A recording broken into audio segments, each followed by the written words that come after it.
I'm Ramen Roberts, aka Jers, James Woodard, aka Nug. and we in the chat, baby. We back in the chat, baby. Yeah, what's this one called, Nug? Episode 12, man.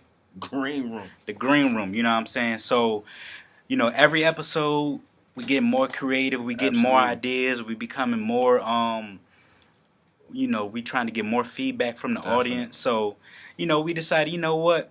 We're gonna do a little green Change room it up, effect. Maybe next time have some swimming fishes in the background, couple palm trees. You know what I'm saying? You never know what I'm what saying? we might be, man. We just trying to improve our audio, but our Definitely. visual as well. Definitely. You know what I'm saying?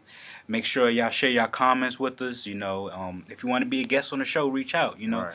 We got some great topics. If you have some topics you want to share with us, just let that know.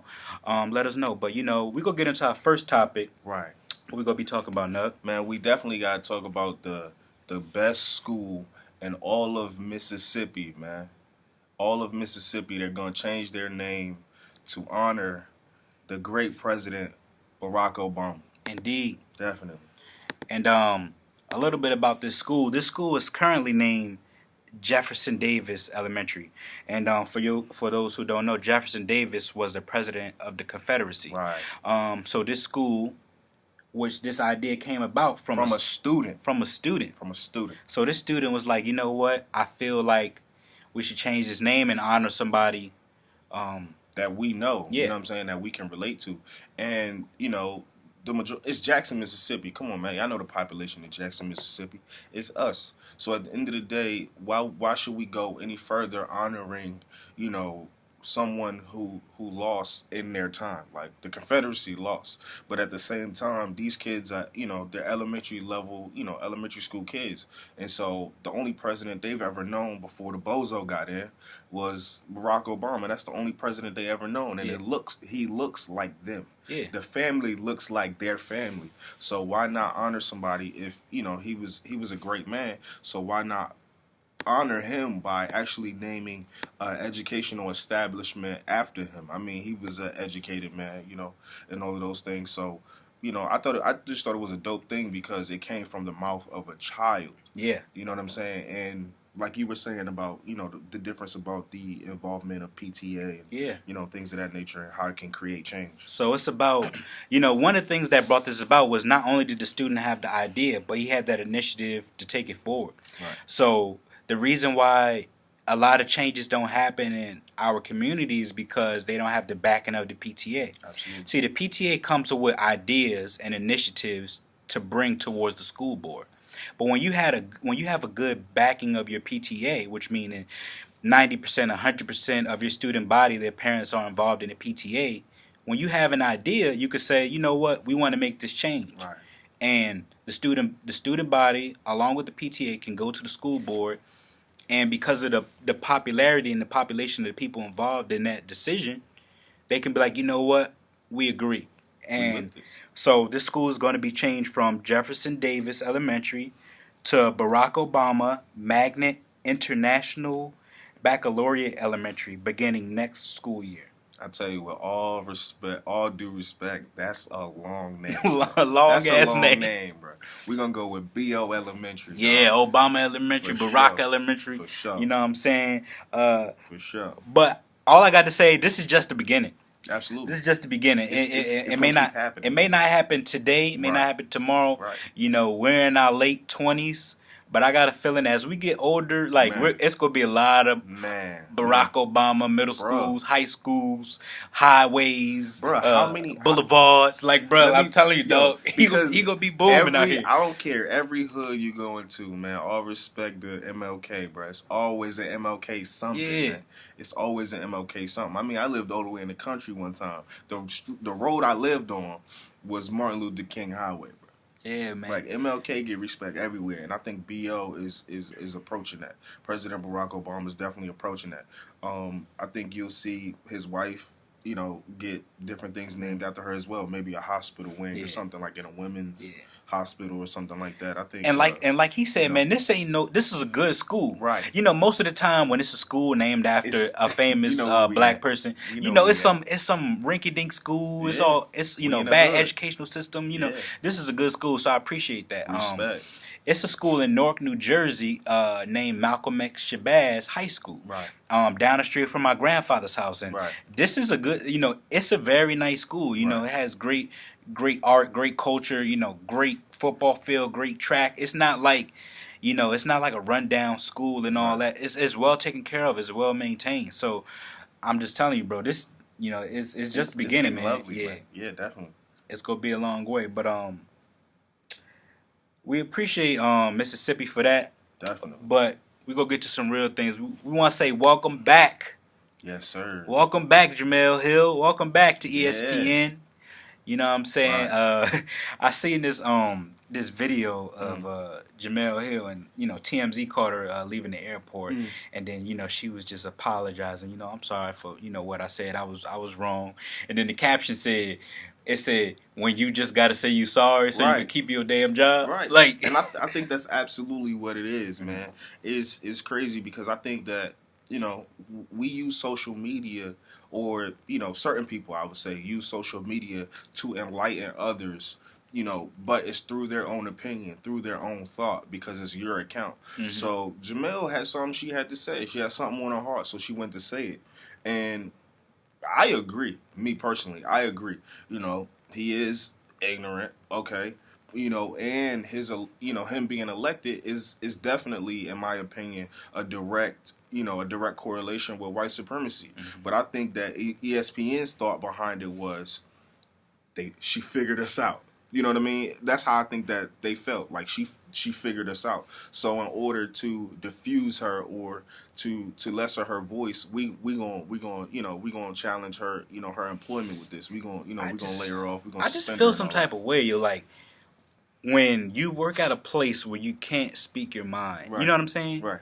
Like, especially off, when you're not working. At work, you know what I'm saying? Yeah. Like, and what's crazy? The suspension wasn't over the Donald Trump thing. It all started because of the Donald Trump comments she made on Twitter.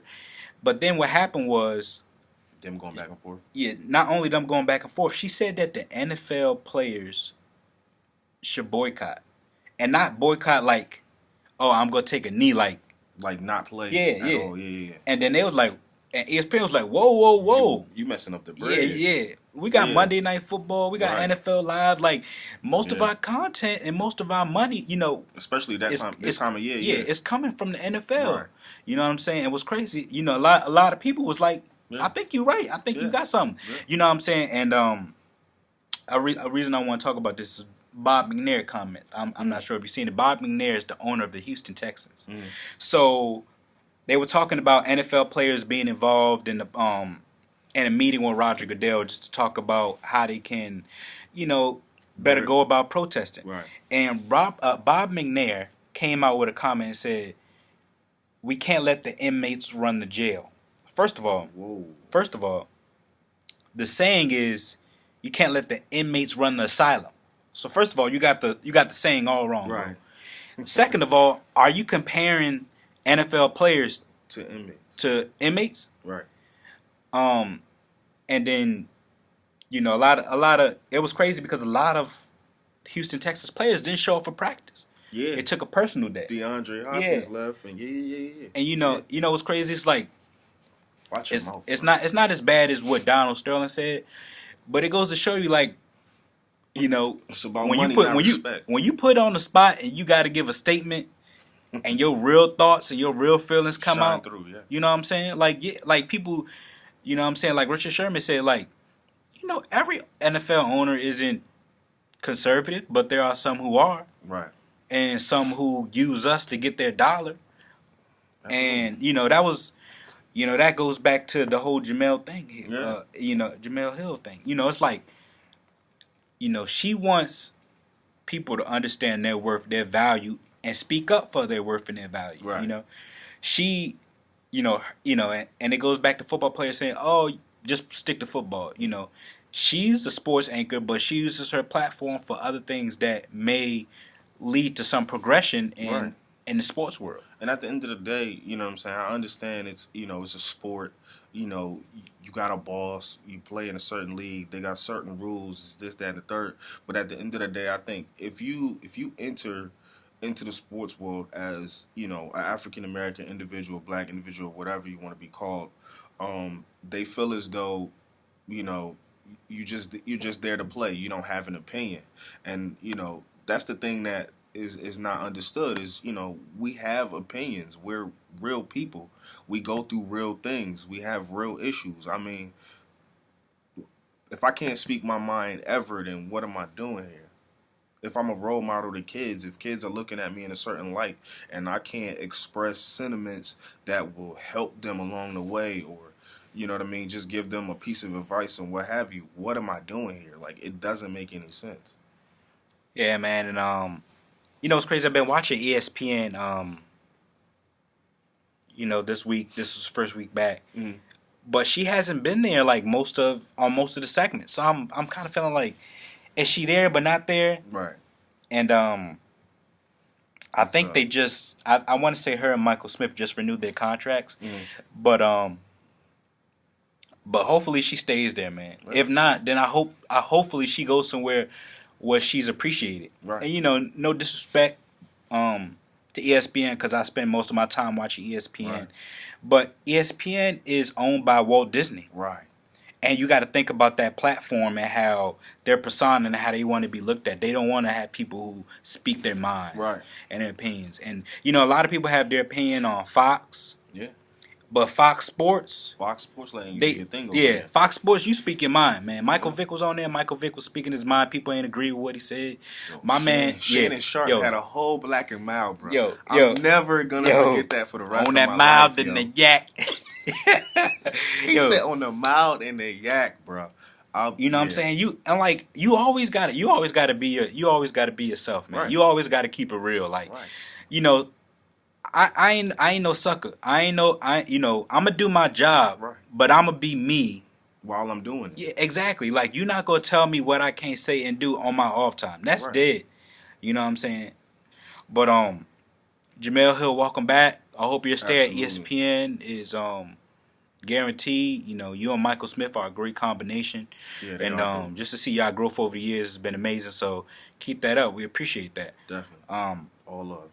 But going to this basketball season, man, you know, it's all right. It's all right. Yeah, to begin with. It's okay. You know, it's been a lot of players changing teams, and one thing about changing teams is you got to get accustomed to playing with a new group of players. Definitely. And we've seen that the Cleveland Cavaliers lately have been having a little problem. My Brooklyn Nets beat them, and I was like, "Damn!" Like, I was, bro. Right. As a fan, you understand. Yeah, you know, understand the game, like, you see, like, damn, my team playing the Cavs. I ain't gonna watch this game. Yeah, because you think they ready to thrash. Yeah. Then you like, hold up, they won. Yeah, you know what I'm saying? So, yeah, the Cavs been having a lot of problems with their roster. Definitely, you know what I'm saying? A lot of changes, a lot of shuffling. Yeah, man. Dwyane Wade was starting, benched him. J.R. Smith starting. Yeah. You know, kept J.R. Smith in the lineup, moved Jay Crowder to the bench, moved Kevin Love back to the power forward position when he was the center, right, and brought in Tristan Thompson as the center. First game with that lineup didn't work. They still lost. Yeah. So we trying to figure out what's the problem. And what I think, and I was talking to you about this, is that I think it's not even about the lineup. It's just that they're not hitting shots. You know, right. I was looking at the game. The ball movement was good. Mm-hmm. Their interaction was good. Right. But then when I look at everybody's shooting percentage, you know, J.R. Smith 1 for 8. You know, you know, Kevin Love and LeBron James usually do their thing. You know, D Wade coming off the bench, something that he's not used to. You know, right, might go 4 for 12. You know what I'm saying? He actually shot pretty well. Last night. 58%. Yeah, they played the Pelicans, right? Yeah, but they. End result was L.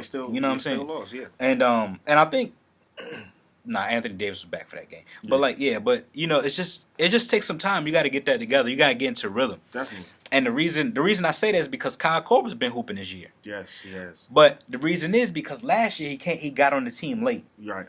And Kyle Korver is a shooter. Right. So it's a certain way you like your passes to come in. You like a backward spin. You like to catch it in between the numbers. You like to catch it low. You like to catch it high. So Kyle Korver had to get used to the tendencies of the players, so right, when he catches the ball, he could be in good shooting rhythm. Right. So, you know, Hopefully they figure it out. Definitely. I just think it's it's continuity, man.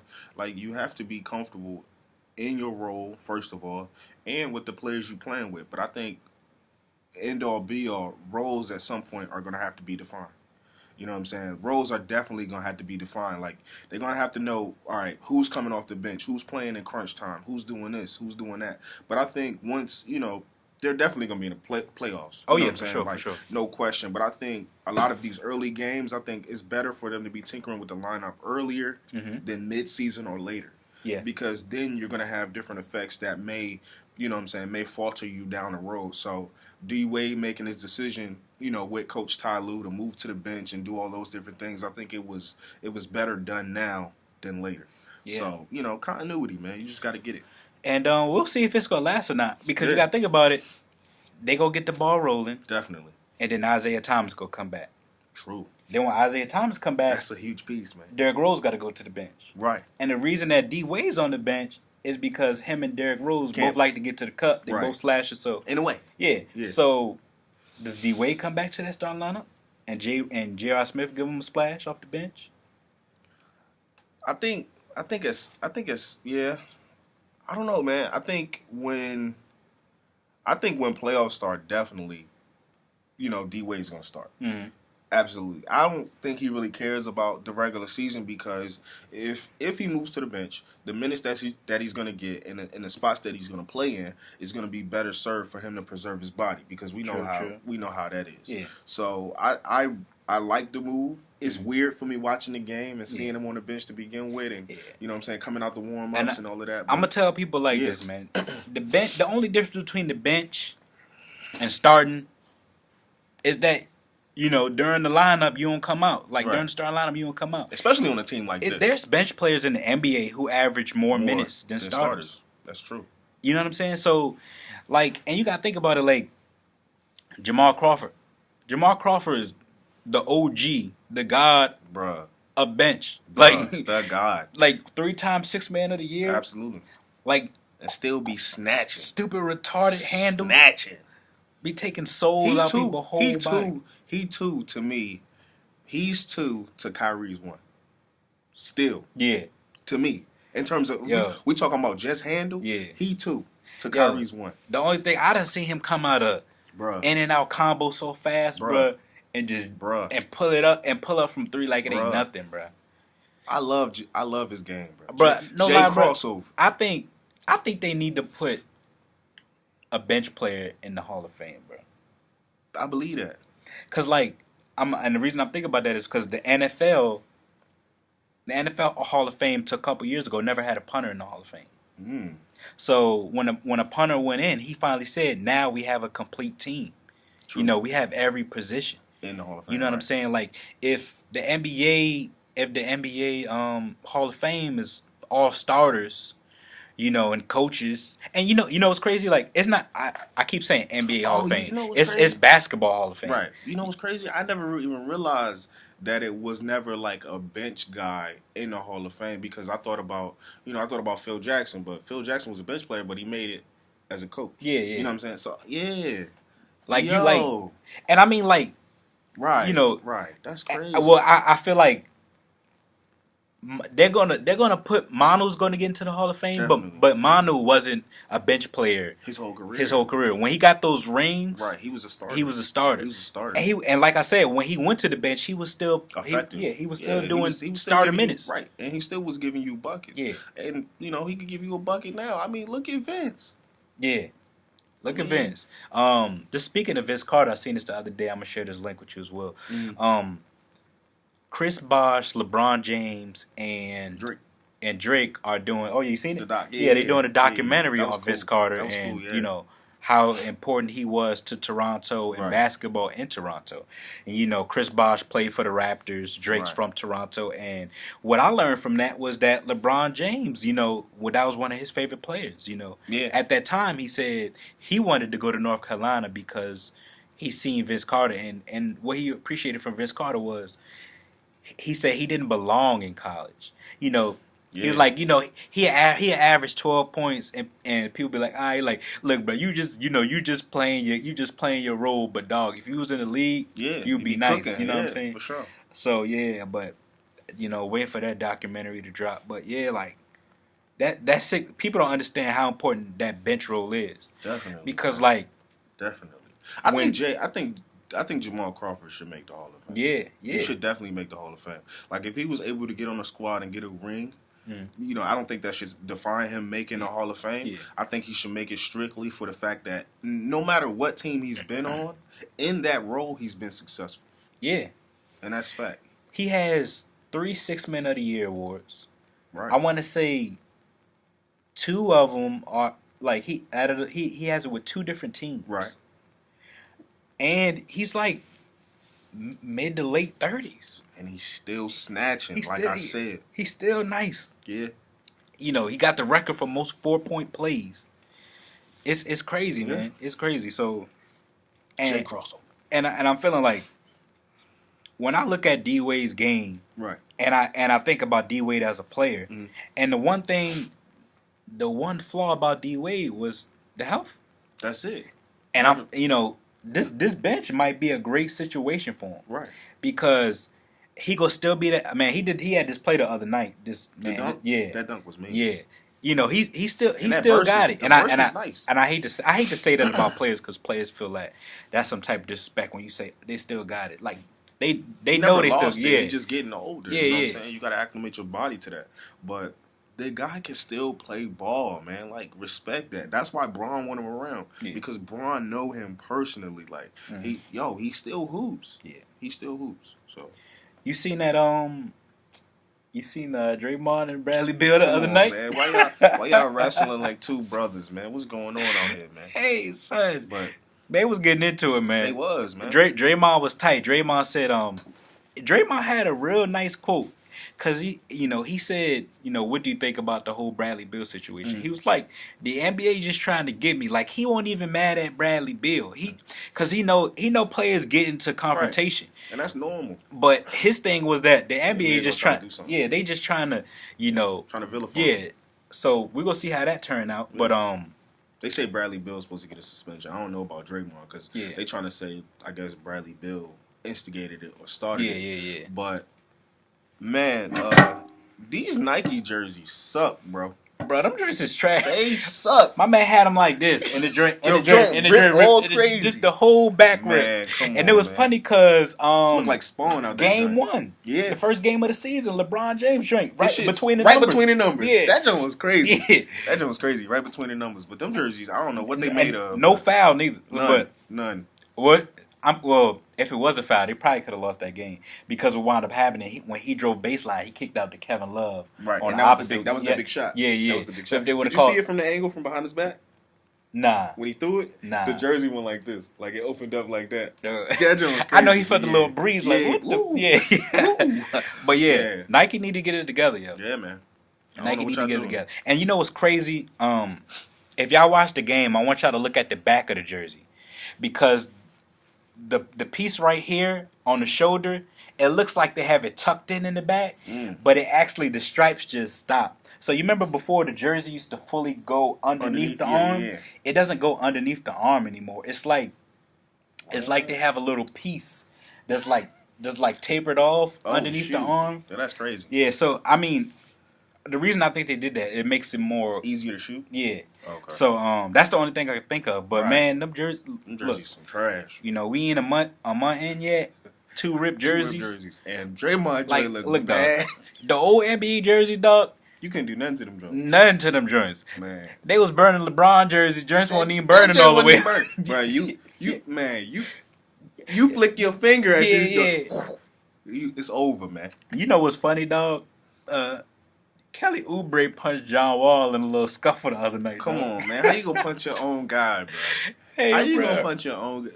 They said that he be hitting people, bro. But I ain't really, you know what I'm saying? I wasn't really going for it. But you know what's crazy?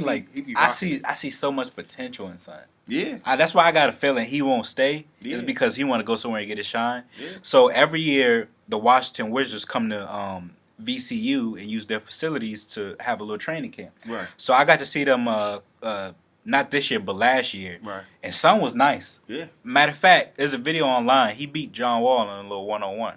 Yeah. Like Son nice. Yeah. But like you think about that team and how it's run, Yeah. it's hard for him to get some shots. Straight backcourt. You know what I'm saying? He just gave Otto Porter $100 million because he came a long way, bro. Yeah. He came a long way. He was number 2 pick. Yeah. I think he was, yeah. And to me, he wasn't that solid when he first came out. Like, he had to learn the league. But since then, like, you know, he's one of the top guys to me on, like, the bailout shot. Like, I see him hit a lot of late shot clock joints. But, yeah, I mean, they got a lot of talent on the team. It's going to be hard. That's another one of those teams that's young and up and coming. It's going to be hard, you know, to figure out where to play a guy. You know what I'm saying? In terms of minutes and things of that nature. So, all I got to say, man, is they better get it done. Yeah. They better get it done, I like man. the Wiz, man. You know what I'm saying? Like, it's a couple squads that I feel like they one piece away from going to the top. Facts. You know, Giannis is my guy. You know, a lot of my friends know I've been playing with Giannis on 2K for several years. For shizzle. You know what I'm saying? And, you know, the thing, Giannis reminds me of LeBron James. The reason I'm going to say that is because, like, they can lead their team in every statistical category. But not only that, it's like they're not known for their jumper, but they still give you like 35, 40. Yeah. Like I'm looking at one game, Giannis. You know, Giannis he currently leads the NBA in scoring. He's averaging like 37 points a game or something like that. Disgusting. But like when you look at his shot chart, like 90% of his shots are coming from the paint. I'm like, yo, dog, like I can't stop my guy. Like I'm at the basket, bro. He too rangy, bro. Yo, it was crazy. I'm watching the game the other night. Yeah, he catches the ball at 3-point line on the opposite end. Ooh, takes 2 dribbles and layup. And you know, the game's going, you know, full speed. And when they get a little break, Reggie Miller says, I think he took 2 dribbles from the opposite 3-point line. And they showed the replay. He was like 1, 2, layup. And I was like, dog. I was like, dog, you gotta chill, Giannis. That's nuts. You gotta chill. What people don't understand, yo, bruh, 22 years old. That's it, bruh. That's what I'm saying. Like, if his career has the trajectory that LeBron's has had in terms of, okay, not getting hurt, because LeBron's ridiculous in terms of that. And like just developing your game more in terms of your shot. Yeah. Just developing it more over the course of your career. He'll be up there. Yeah. He'll be up there. You know what's crazy? So last year he could have been the first player to be top 20 in every major statistical category, but he missed assists per game by he was like 23rd. He was top 20 in points, steals, rebounds, blocks, except for assists. That's nuts. He led his team in every statistical category. He's young. He's young. So he's 22 now. Last year he was 20. He's not in his prime yet. And not even in his prime yet. You know, I wish the NBA had more dominant international players. Sure. And the reason I say that is because, like, if you go back and you just think about international players that's been dominant, right? You got Dirk, you got Kristaps Porzingis, right? You got Giannis, and then you got anybody who ever played for the Spurs. Like, you know what I'm saying? That's the NBA's international team. Yeah, bro. I've always said that. Like, they've had probably players from every country in the world. Do you remember when they won the championship a couple years ago? Yeah. And every player brought it to their home country. Oh. And it took like 2 months for like them to like do it. Oh, that's because you got to think about Patty Mills from Australia. Right. You had Tim Duncan from the Virgin Islands. Right. Manu from Argentina. You had to go to France. Bro, that joint was going everywhere, dog. Yeah. That trophy was going everywhere. Was Boris on the team then? Boris was on the team. He from Brazil, right? Yeah. Boris. It's crazy, man. You know, and then Matt Bonner and a couple other guys, man. That trophy was going around, dog. That's nuts.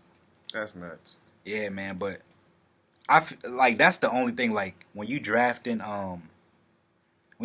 international players, it's like, dog, it could be hit or miss. Yeah, it's a toss-up. Like, dog, I remember I'll be watching the draft sometimes, and an international player will go like 6th in the draft, 7th in the draft. Bruh. And dog, I never see him play. You know what I'm saying? And you know what's crazy? Like, there's and a they don't even come right there. It's a possibility they might not even come and play here. Right. Like, can you imagine? Like, yeah, dog, you gonna play for us, but not this year. And I'm gonna tell you, like, it can mess up your franchise. And the reason why I say that is because when I think about the Minnesota Timberwolves, Yeah. They had 2 picks back to back one year, right? They drafted Johnny Flynn out of Syracuse, Right. and then the next pick was Ricky Rubio. Now Ricky Rubio waited a year or two before he came to play for the Yeah, it was like 2 Timberwolves, years. and then Johnny Flynn was out the league by the time Ricky Rubio got there. So, and then when you look at that draft, Yeah. and you look at the players that went, Yeah. that went after them, you was like, son, y'all could have did something with that. Right. So But it's crazy, man. It's crazy. Like you said, it's hit or miss, man, with this international stuff. But now I think it's more feasible to draft an international player because of the style of play. Mm-hmm. You know what I mean? It's becoming more of an international game. You know what I mean? Spacing it out, threes. Ain't no real post ups because even if you draft a international post player, ain't no real post ups. It's a lot of face up game. You know what I mean? So, it'll work now, but in the '90s and stuff like that, it was real hit or miss with international players. So Seriously. I want y'all to listen to this real quick. The draft I was talking about was the 2009 draft. Ricky Rubio went number 5 in that draft to the Timberwolves. Johnny Flynn went number 6 to the Timberwolves. Damn. Do you know who number 7 was? Oh, Just guess. Point guard. 09. they still in the league? Mm-hmm. They still in the league. Steph. Damn. The Minnesota Timberwolves had 2 picks in a row and took 2 point guards. And Steph was. And mind you, neither one of those point guards play with the Damn. Minnesota Timberwolves today. Right. They took Ricky Rubio, number 5, out of state. Where's Rubio at now? Rubio is Utah Jazz. Oh, okay. Damn, son. Yeah, man. Damn. But what's crazy is, if Steph would have went there, you don't know. Yeah, you still yeah. don't know. But both teams was in the same position, basically, Golden State and Minnesota when he was drafted. So it still could have went the same way. You never know. Yeah, you man. never know. But like you were saying, man, you were speaking that real. Like, international players are more fundamental. Right. Absolutely. They're better shooters. By far. And what By far. what people fail to realize is that they're more team than NBA players. Like, you have a better probability of an international player playing his entire career with that organization. Team. Right. Because they, no. AAU. Yeah. All of this stuff goes back to AAU, man. Look, all right, here they playing AAU. Who got the best team? Because if our team ain't good, I'm moving on to the best team because it's gonna give me the best look. Yeah. You know what I'm saying? So loyalty in America in sports, I think is kind of losing its steam now. You know what I mean? It's definitely losing. And you know what's steam. crazy? Like, back in the day, not back in the day, but a couple years ago, like, it was only stars moving. True. Because the stars were the only people that were benefiting. They go get their numbers, they go get their money, they go get their ring, bro. It's a players' league. But then you looking at players that's getting about what they was gonna get anywhere else, and then they get in the ring. Right. JaVale McGee, David West, Nick Young. You look at players that's on contended teams. They making their own moves now, bro. It's crazy. Owners can't stop none of this. GMs can't stop none of this. These players getting together and doing what they want to do, structuring their contracts to where they. Shout out to my man Russ. You know what I'm saying? Because Russ was like, "Yo, y'all gonna put together a team or not?" Right. And they're like, "Yeah, we gonna get Melo, we gonna get Paul George." She's like, "Yeah, but I ain't taking no pay cut though." You know what I'm saying? Like. And he still left a little bread though. Yeah. He still left a little bread. I think probably a couple mil. He still left out there that he could have got, but that makes sense business wise because you can't ask them for something, and then when they give you what you want, you know what I'm saying, you can't leave them with nothing. You know what I mean? Like that's how teams suck. Like you asking for help, but at the end of the day, when it's time to sign that extension or make that new deal, you ain't leaving nothing on the table for us to work with. You know what I'm saying? So yeah. So you brought this to my attention, right? Yes, sir. Now, I thought it was a joke. But once I started doing it. Me too. After you asked me, I was like, hold up. Maybe I sent you something wrong. Yeah. You know what I mean? But so, Tyrese and Dwyane The Rock Johnson, Tyrese Gibson, and Dwyane The Rock Johnson, who were co-stars in the Fast and the Furious series, they got a little beef going on. Yeah, man. And, reading up on the beef, It's petty shit. Too. Yeah. It's Dwayne The Rock Johnson. It seems like shit. He's trying to make a spinoff, or yeah, it's gonna be called Hobbs. Yeah, his character's making a spinoff of the Fast and the Furious franchise. Yeah, and Tyrese is basically upset because, well, from his words, he's upset because of the way they push back the Fast and the Furious 9. So it's supposed to come out at whatever date, but it's conflicting with the Hobbs movie coming out because, you know, The Rock is, you know, the highest paid action star now. He's the biggest thing in action movies, period. And so with his film coming out, what it did was it actually moved the Fast and the Furious 9 to the B side, basically. And Tyrese is upset because of, you know, the family atmosphere that Fast and the Furious has had over the years. You know, it's been all family, and he feels like since Paul Walker passed, it's kind of gotten a little shaky. Yeah. You know what I mean? So he's upset about that. And now they just been going back and forth with each other. You know what I'm saying? The Rock talking about his album, and, you know, Tyrese talking about him being a sucker and this, that, and the third. And, I mean, it's just, you know, Tyrese like super emotional here recently, man, and it's getting crazy, bro. It's getting real crazy. Like it's even getting like even more personal, like. And I want to get your opinion. Who you think is in?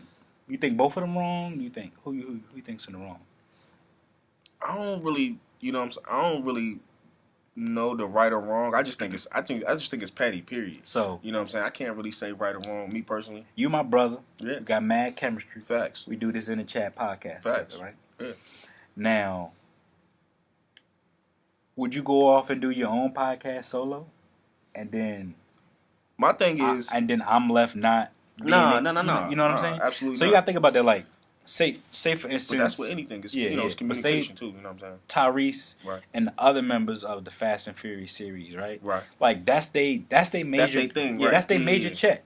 And that's a little family thing that they created together. You know what I'm saying? So imagine one of the stars of that goes off and do their own thing. Right.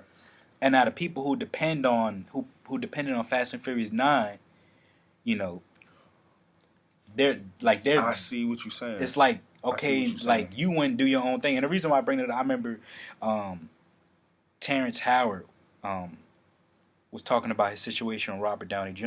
Mm-hmm. Terrence Howard was in the first Iron Man. Right. And then they, I don't know if it was TMZ or not, and somebody asked him like, why you weren't in anymore? Right. It's like, you know, I'm the person that told Robert Downey Jr. about this role, about this Iron Man role. Told him to resurrect his whole career. Told him to get involved. Yeah. But what happened was, he wound up taking so much money that they didn't have enough to make room for me. Right. But instead of him saying, "Oh no, I'll take less," since you my man, and so he could get his role back. Yeah. You know, they decided just to move on. Yeah, Don Cheadle. Yeah. Was the yeah. Damn. So the thing about that was like, when you have a rapport with somebody, right, you expect them not only to come to you with, "Hey, I'm doing this, I'm making this move," but yo, like, I'm doing, you know, you gonna feel some type of way. I think at the end of the day, you know what I'm saying. Was he wrong for doing that?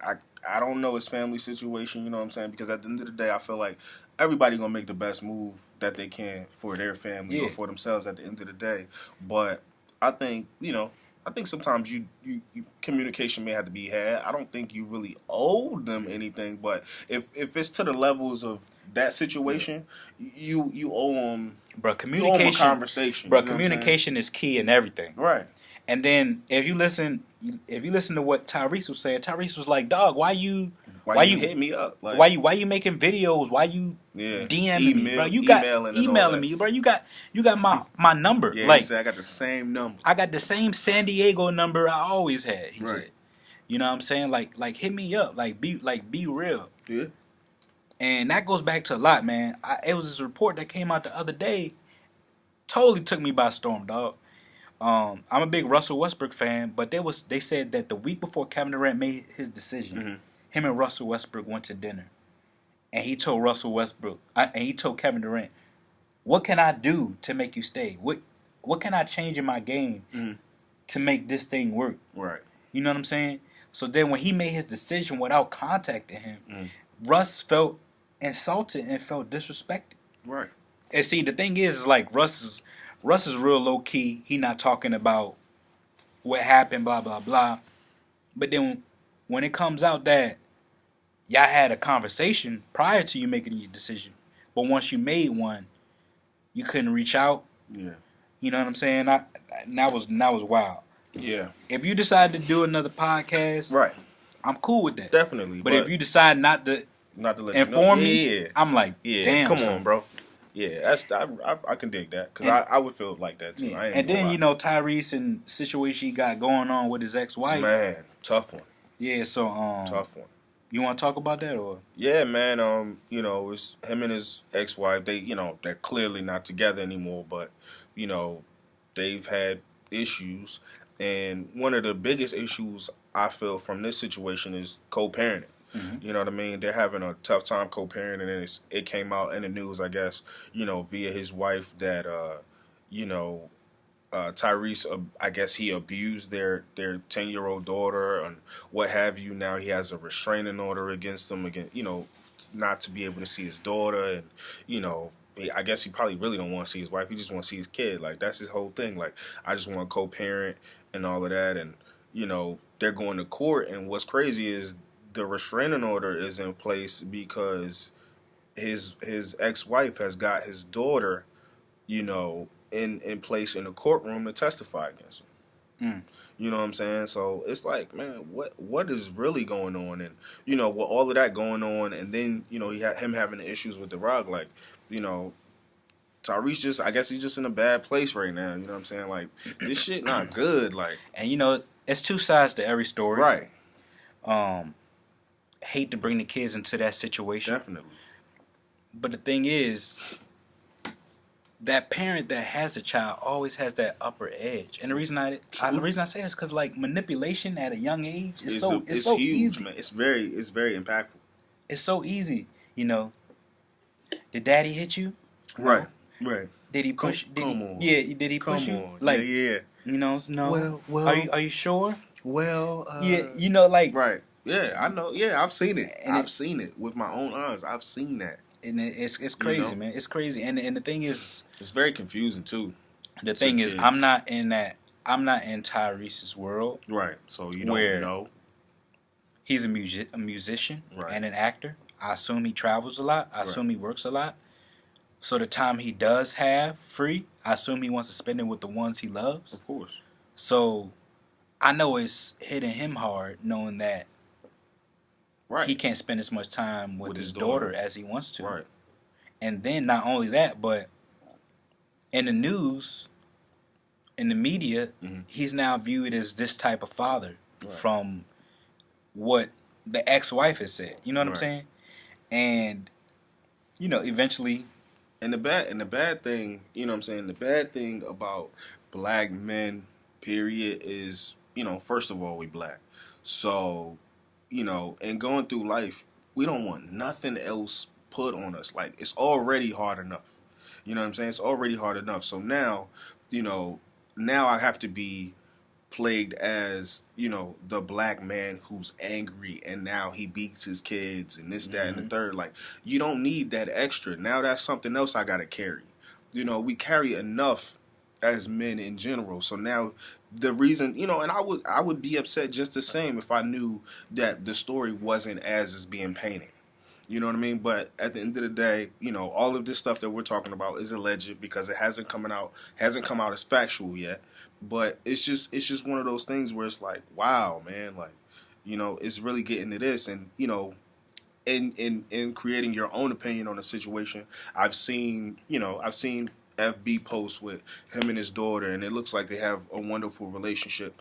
You know what I mean? He teaches her, it seems he teaches her, how to be treated. You're a queen, you're this, that, and the third, about being spiritual and all these other things. But, I mean, you just don't know when it boils down to it because you don't live in it, you don't live their lives. You don't walk in their shoes, so we don't know. But, it's just, it's a sad situation, man, to see, a family broken up like this. You know what I mean? And it being played out in front of everybody. Like that's tough, man.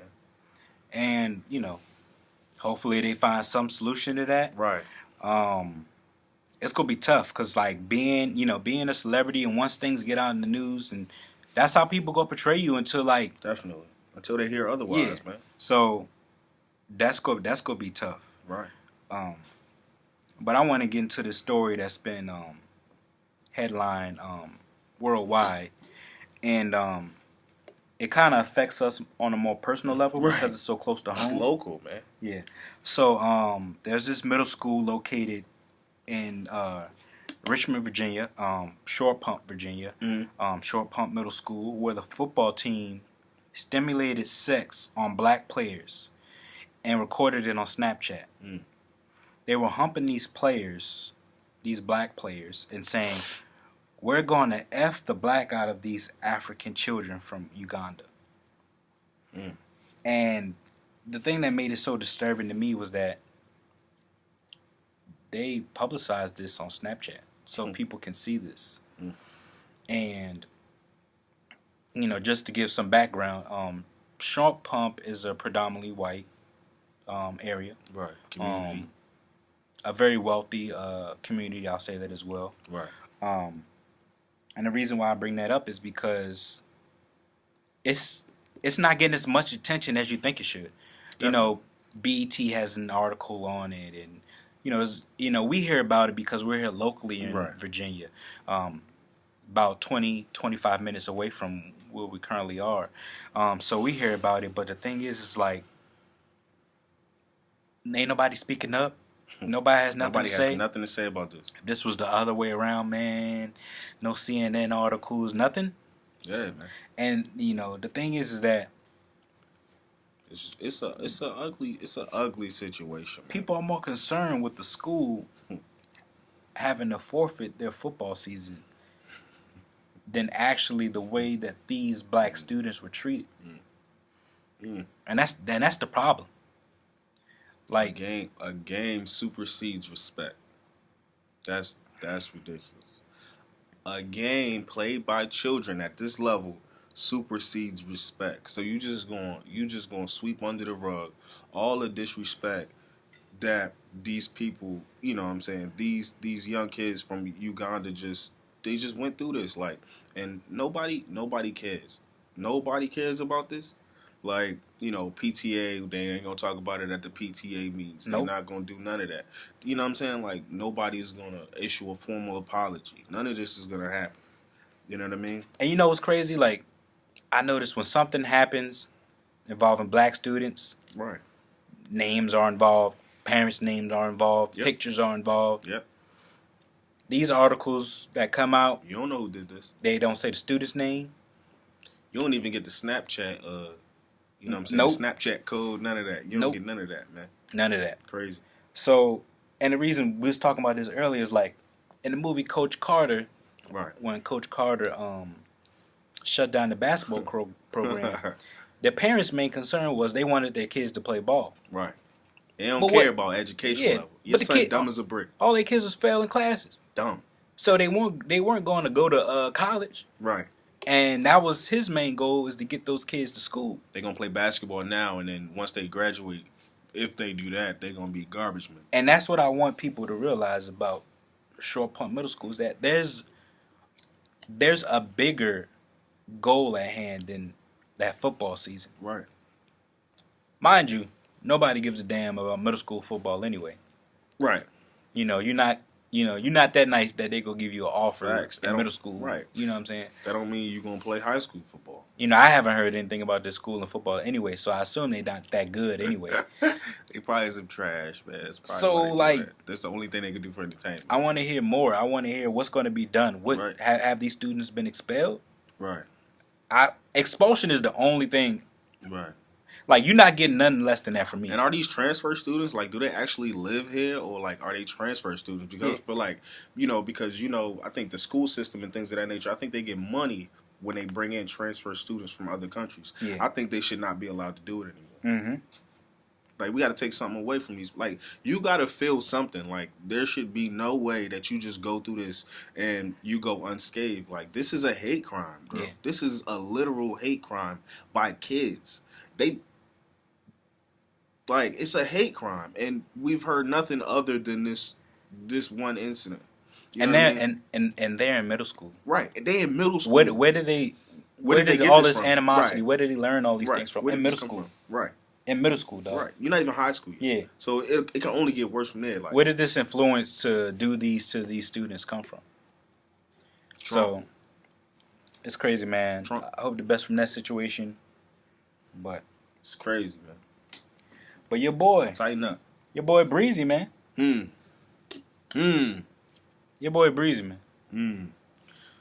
You know what? I watched a couple of, we're gonna talk about what we came to talk about, but I watched a couple of interviews, man, and he doesn't look well. I'm just saying. Chris Brown? Yeah. I don't know, man. He just doesn't. I don't know, man. That fame and fortune is something else, man. Yeah. Yeah. Hollywood's a motherfucker.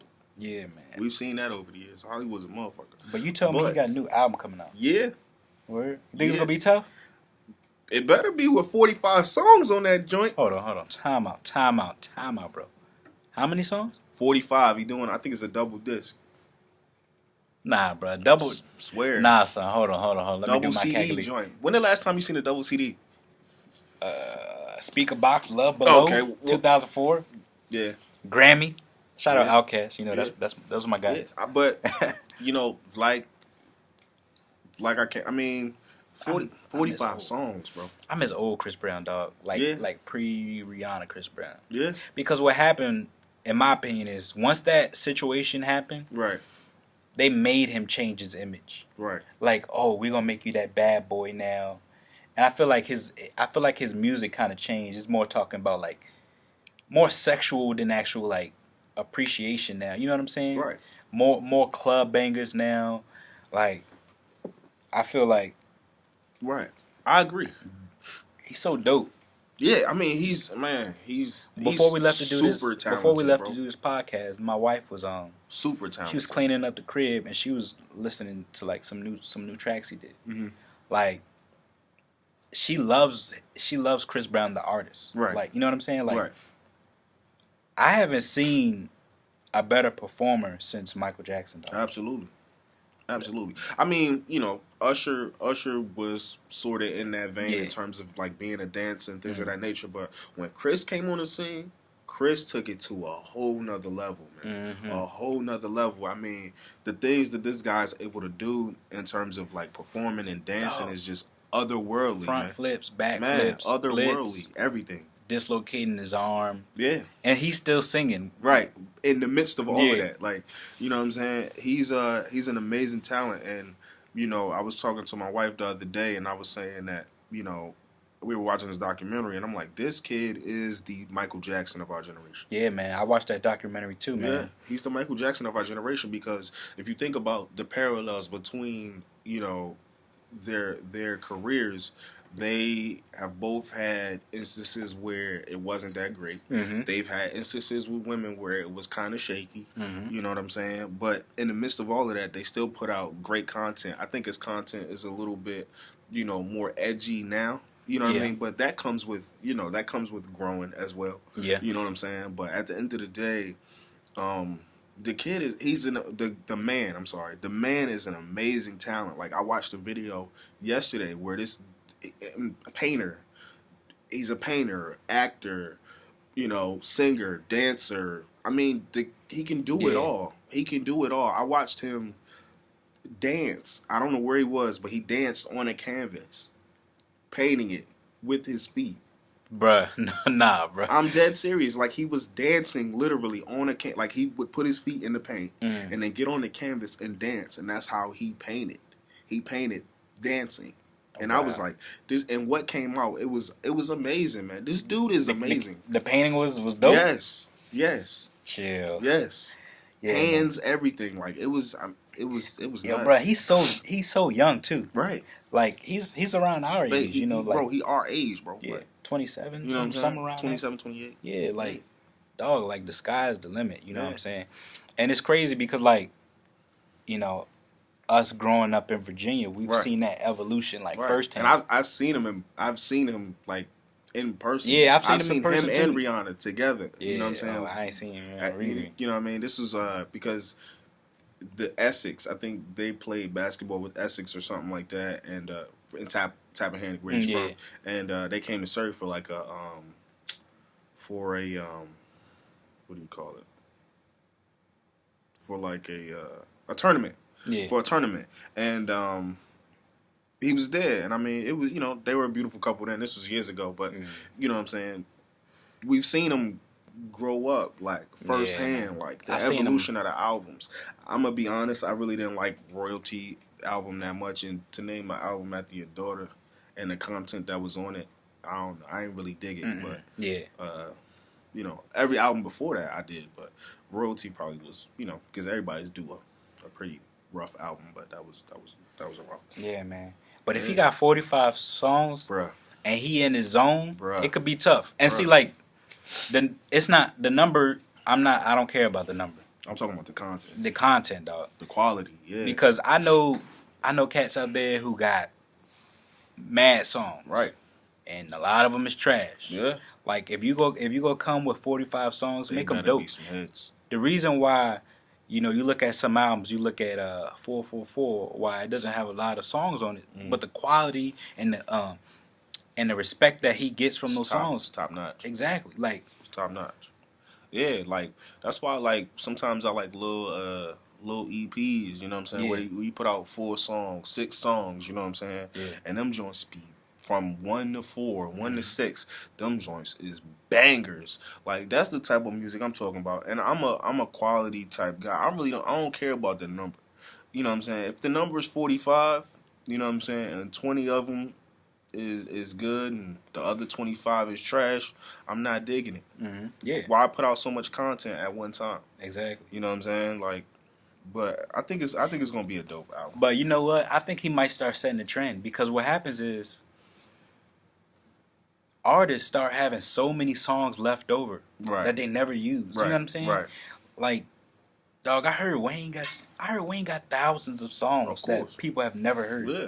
Chris Brown said he got like 800 probably. All done songs. Yeah. Like 800 done songs. Like Gucci, when he came out, bro. All this content he put out, bro. Yeah. That could have been one album. If Chris Brown putting out a joint with 45, he could have did one album. Yeah. Gucci been working, bro. Yeah, man. It's that grind, putting that effort in. Yeah. So, but definitely he's the Michael Jackson of our time, man. I definitely would say that. And I stand by that. I stamp that. Yo, you seen what happened the other day? What? Offset proposed to Cardi B. Oh, man.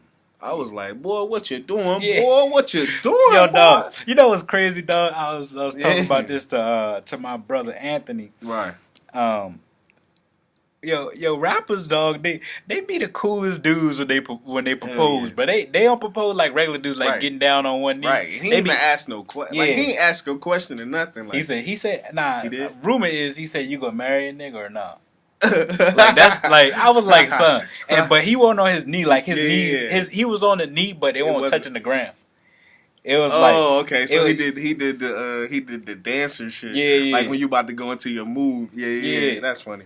And then we was talking about when Gucci Mane performed. Yeah. And he had he couldn't even get down on the knee. Yeah. Pants was so tight.